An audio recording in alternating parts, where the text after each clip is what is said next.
오늘 하나님께서 우리에게 주신 말씀은 사무엘상 10장 1절에서 7절 말씀입니다. 사무엘상 10장 1절에서 7절 말씀입니다.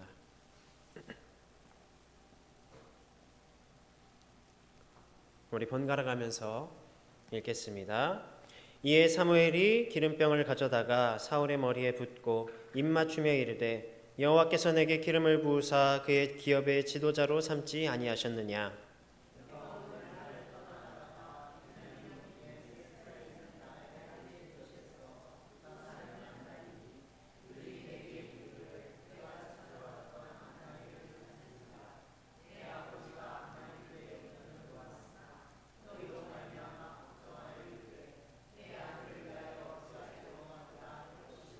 내가 거기서 더 나아가서 다불 상수리 나무에 이르면 거기서 하나님을 배우려고 베델로 올라가는 세 사람을 만나리니 한 사람은 염소 새끼 셋을 이끌었고 한 사람은 떡 세 덩이를 가졌고 한 사람은 포도주 한 가죽 부대를 가진 자라.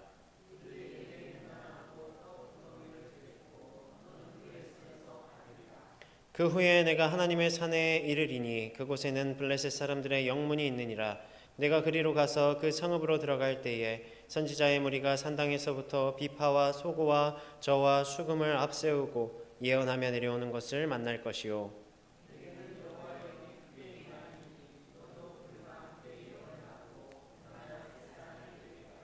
이 징조가 내게 임하거든 너는 기회를 따라 행하라. 하나님이 너와 함께 하시느니라. 아멘. 오늘도 하나님께서 주신 이 말씀 통해서 풍성한 은혜 누리시기를 바랍니다. 네, 이 성도 여러분들은 예언을 믿으세요? 예언을 들어보신 적이 있나요? 믿으십니까? 하나님의 이적이 희귀한 시대에 이 신유의 은사, 예언의 은사, 또 방언, 해석의 은사 이런 것들을 우리가 참 믿기가 어렵죠.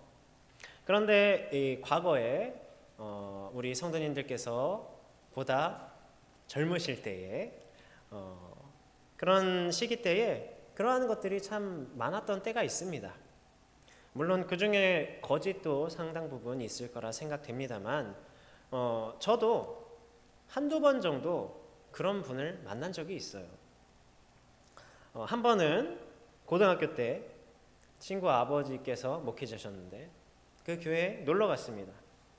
근데 그때 마침 그 예언을 하시는 분이 오셨다는 거예요. 막 어떤 부흥회 그런 것도 아니었고요. 그냥 개인적으로 아마 오셨던 것 같아요. 그래서 한번 만나볼래? 이렇게 얘기를 하더라고요.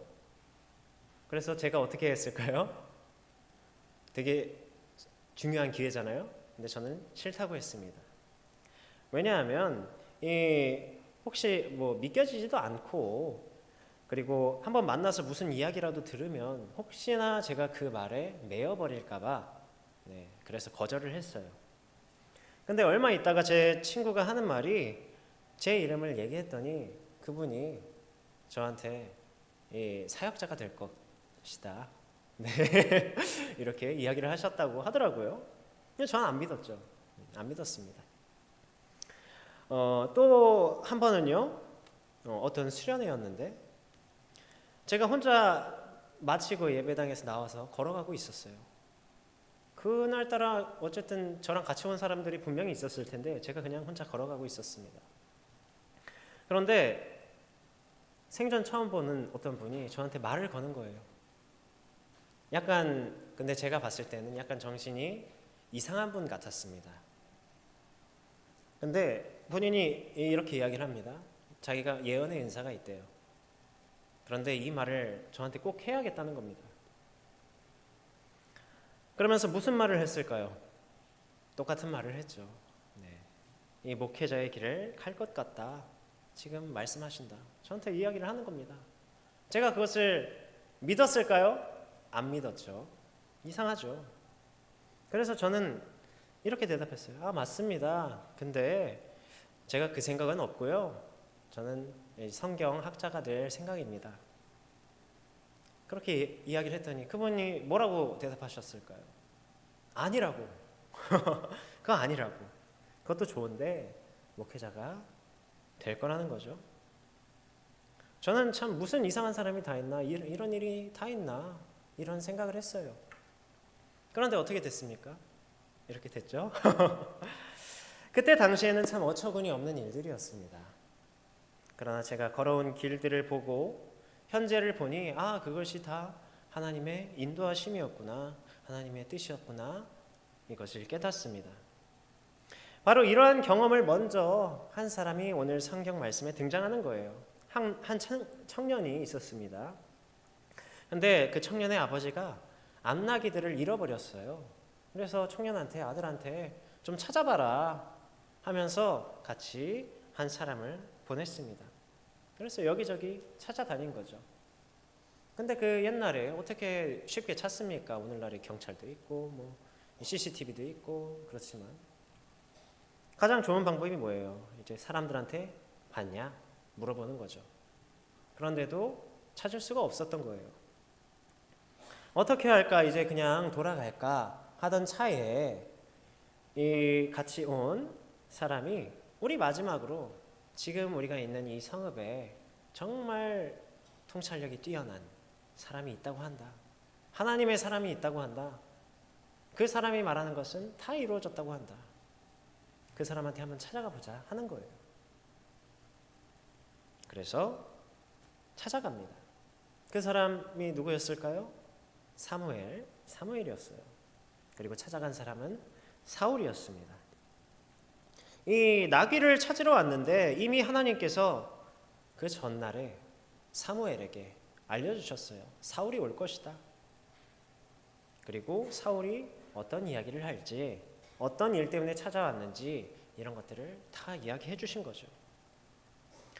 사울이 사무엘을 찾아와서 이야기합니다. 사무엘인 줄 모르고 찾아갔는데 이 선견자의 집이 어딥니까?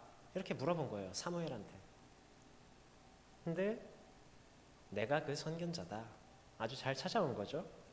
그러면서 이미 다 알고 있는 것처럼 실제로 다 하나님께서 알려주셨기 때문에 알고 있었죠. 그래서 사울이 물어보기도 전에 그 물어보려는 것은 내일 다 알려주겠다 하면서 또 찾던 암나기들도 다 찾았으니까 걱정하지 말라면서 같이 식사나 하자는 겁니다. 그래서 함께 식사를 하고요. 근데 이 식사조차도 사실 이미 미리 준비해 놓은 그 사울과 함께할 화목 식사였어요. 화목 잔치였죠.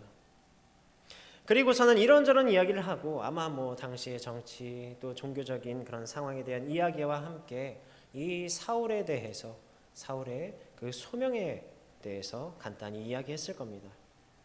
그리고 나서는 거기서 하루를 머물고 다음날 일찍 일어났어요. 그런데 사무엘이 사울을 부른 거죠. 그리고 같이 나갑니다. 그리고는 성읍 끝에 이르러서 그 같이 온 사람한테는 먼저 가라고 하는 거예요. 둘이서 긴히 할 이야기가 있다는 거겠죠. 저 멀리쯤 갔을 때에 사무엘이 서서 사울에게 이야기합니다. 내가 하나님의 말씀을 당신에게 들려주겠습니다. 그러면서 기름병을 가져다가 갑자기 이 사울의 머리 위에 붓습니다. 이렇게 이야기해요. 여호와께서 그대에게 기름을 부으시어 주의 소유이신 이 백성을 다스릴 지도자로 세우셨습니다. 당시에 기름 부음 받는다는 것은요, 이 하나님의 일에 쓰임 받는 자로 세우는 것을 의미했습니다. 그래서 우리 성도 여러분 잘 알듯이 제사장이 그랬고요, 선지자가 그랬고요, 왕이 그러했습니다. 그래서 하나님께서 쓰실 왕으로 세우겠다는 것이었죠. 근데 사울의 입장에서는 한번 생각을 해보세요. 이게 무슨 날벼락입니까? 이 암나기를 찾으러 왔는데 열심히 찾고 마지막으로 물어보려고 이 사무엘에게 갔는데 난데없이 갑자기 기름을 붓는 거예요. 자신을 지도자로 세운다는 겁니다. 참 어처구니가 없는 그런 당황스러운 상황인 거죠. 제대로 준비도 안 됐을 것이고 이러려고 온 것도 아닌데. 그러나 하나님께서는 바로 이와 같은 일들을, 하나님의 일들을 행하십니다. 우리 생각으로는 정말 이상하고 정말 말도 안 되는 그런 상황 가운데에서 갑작스럽게 우리에게 찾아오시고 하나님의 일들을 행하세요. 그러면서 오늘 우리가 읽었던 이 말씀들이 뭐냐면요, 이제 사무엘이 사울에게 예언을 하는 내용입니다. 세 가지 예언을 하는데요. 첫 번째, 내가 가다가 두 사람을 만날 것인데 아버지께서 이미 암나기를 찾았고 오히려 아들을 걱정하고 있다라는 이야기를 들을 것, 이것을 예언하고요. 두 번째, 조금 더 가다 보면 세 사람을 만날 것인데 이 사람들은 한 사람은 염소 새끼 셋을 이끌었고 한 사람은 떡 세 덩이를 가졌고 한 사람은 포도주 한 가죽 부대를 가진 자다. 그들에게서 너희가 떡 두 덩이를 받을 것이다. 마지막으로는 너희가 하나님의 산에 이를 때에 선지자의 무리가 찬양하며 예언하며 내려오는 것을 만날 것인데 이때에 사울 너도 여호와의 영이 임해서 그들과 함께 예언할 것이다 라고 예언을 합니다. 그리고 나서 이제 사무엘이 이렇게 말하는 거예요. 우리 7절을 한 번 더 읽어보겠습니다. 10장 7절입니다. 이 징조가 내게 임하거든 너는 기회를 따라 행하라. 하나님이 너와 함께 하시느니라. 아멘. 이게 무슨 말일까요? 지금까지 이야기했던 이 징조들, 사무엘을 통해 이야기했던 이 예언들이 너에게 일어날 때에 내가 그것에 응답하라는 이야기입니다. 그리고 내가 응답할 때에 하나님께서 함께 하신다는 이야기예요. 그리고 하나님께서 사무엘을 통해 하신 예언, 사실 예언이라고 하지만 하나님께서 계획하신 일들이었습니다. 그 계획하신 일들을 사무엘에게 미리 알려주신 것이었고 그것이 성취된 것이죠. 사울이 이와 같이 사무엘을 통해 들었던 예언이 자신의 눈앞에 나타났을 때 어떠한 생각이 들었겠습니까? 그것도 세 번이나, 우리도 세 번 좋아하죠. 거의 확실하다고 여기죠. 이 세 번이 반복되면 그 확실함에 반응할 수밖에 없었어요. 하나님의 부르심에 응답했고요. 그때 하나님께서 그에게 하나님의 영을 부으십니다. 그리고 함께 하셨어요. 그렇게 이스라엘이 요청했고 하나님께서 그래 한번 해봐라 하시면서 허락하신 이스라엘의 왕으로서 사울이 세워집니다. 우리가 이 앞에서 예언의 이야기를 했었죠.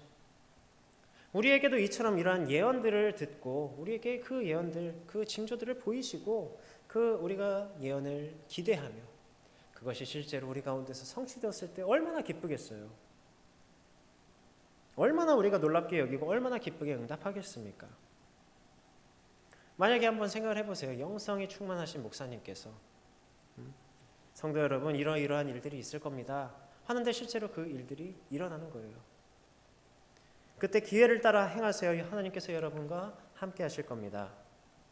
그렇게 말씀해 주시면 또 그것이 실제가 되면 얼마나 우리 마음 가운데 시원함이 있습니까?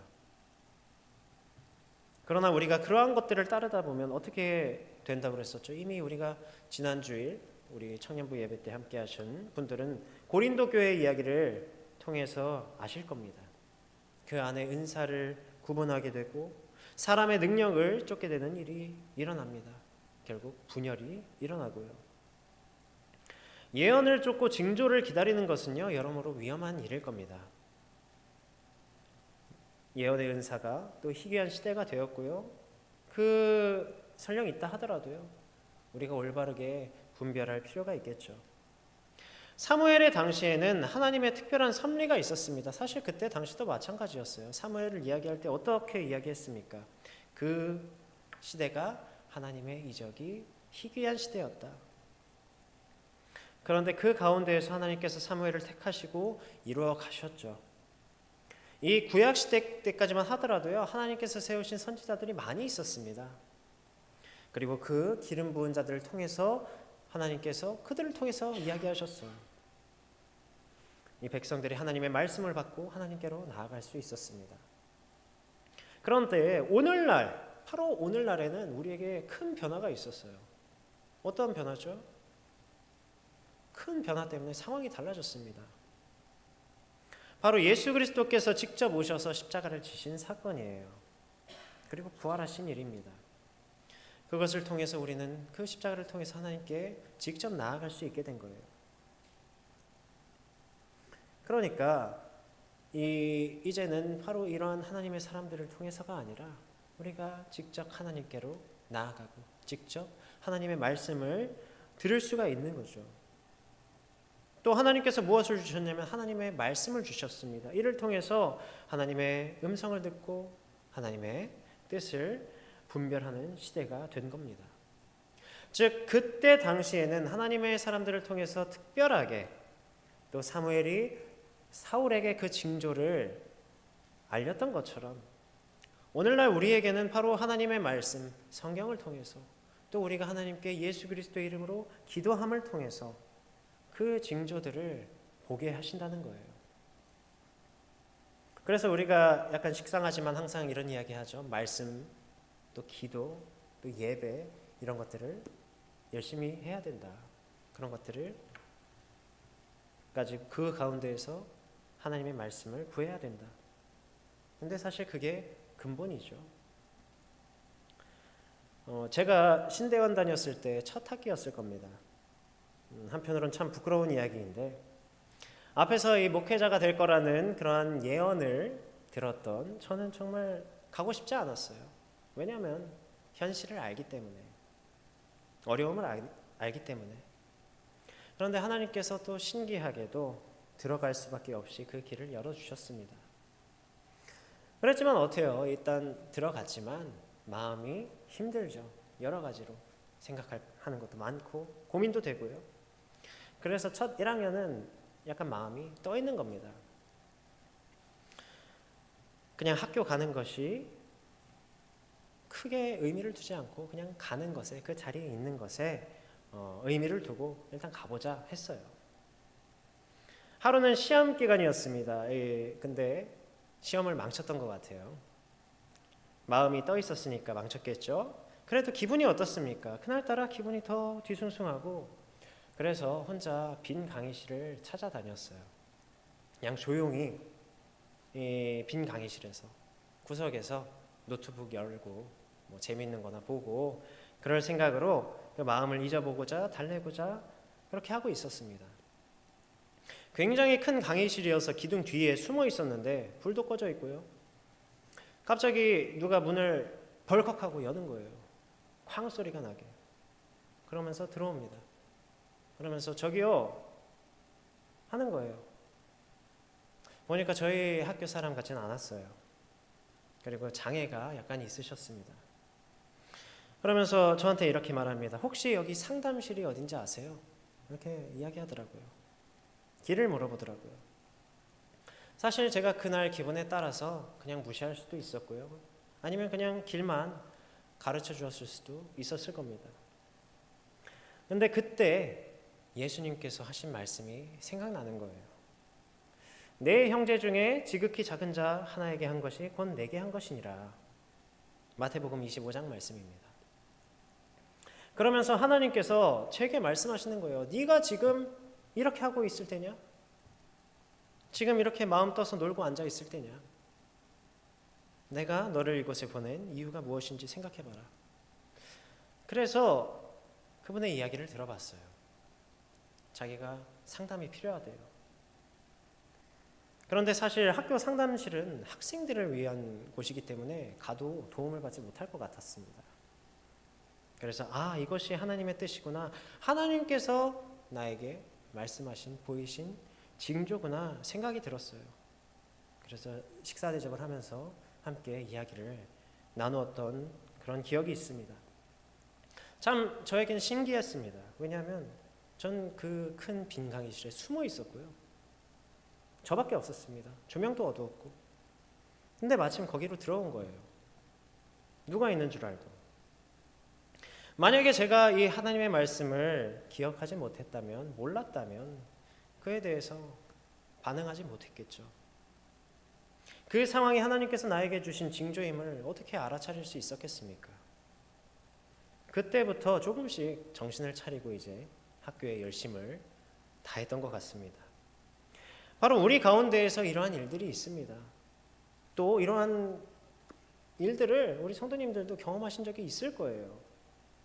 사울이 나귀를 찾으러 갔다가 갑작스럽게 기름 부음을 받는 그런 예측할 수 없는 일들이 일어났던 것처럼 성도님들 가운데에서도 이런 우리가 이해할 수 없는 일들이 가끔씩은 있었을 거라 생각이 됩니다.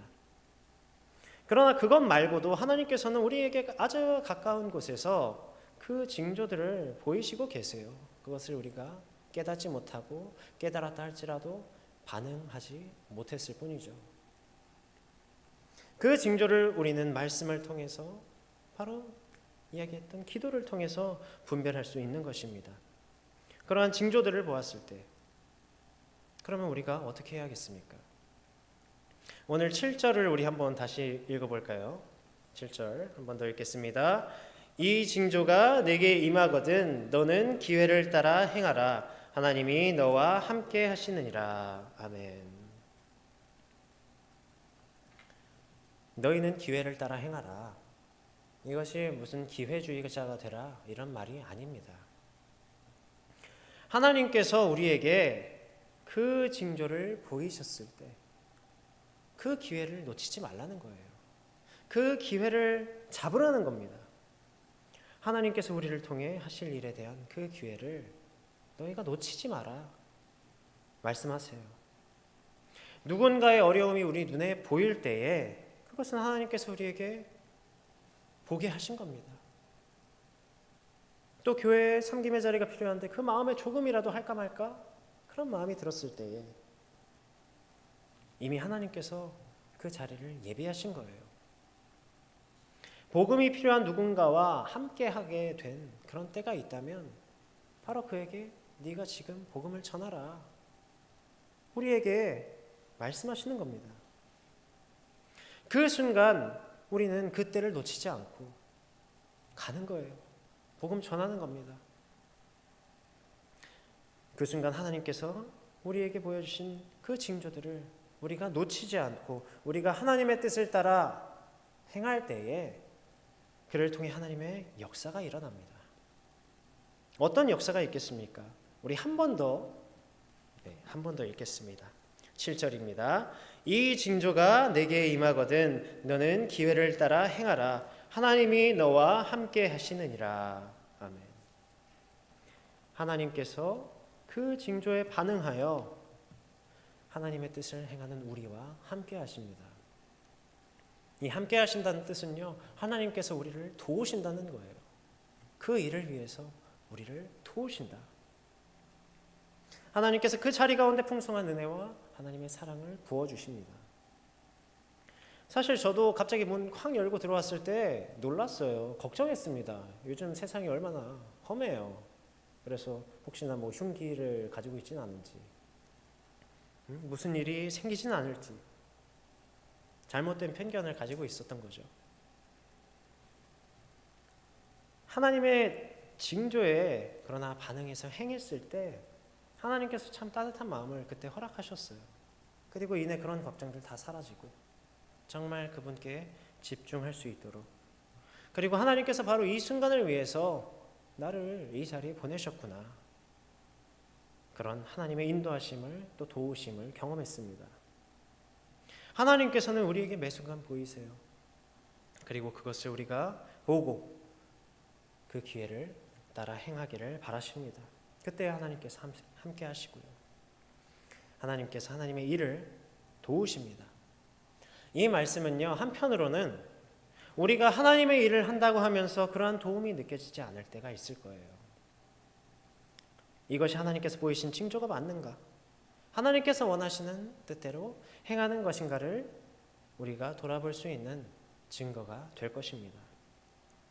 사랑하는 성도 여러분, 우리가 이 하나님께서 보이시는 징조를 만나는 자들이 되시기를 바랍니다.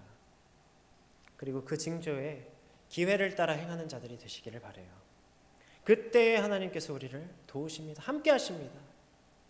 우리는 그때 하나님께서 우리를 도우시고 함께 하실 것을 믿으며 기쁨으로 동참하는, 기쁨으로 믿음으로 응답하는 저와 여러분 되시기를 간절히 바랍니다.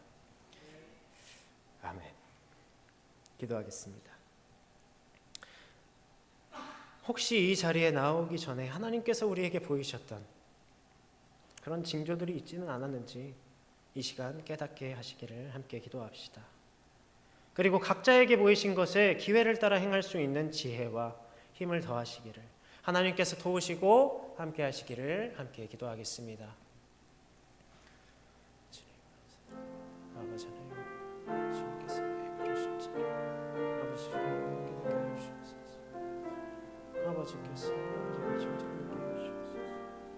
아버지께서 만나게 해 주옵소서.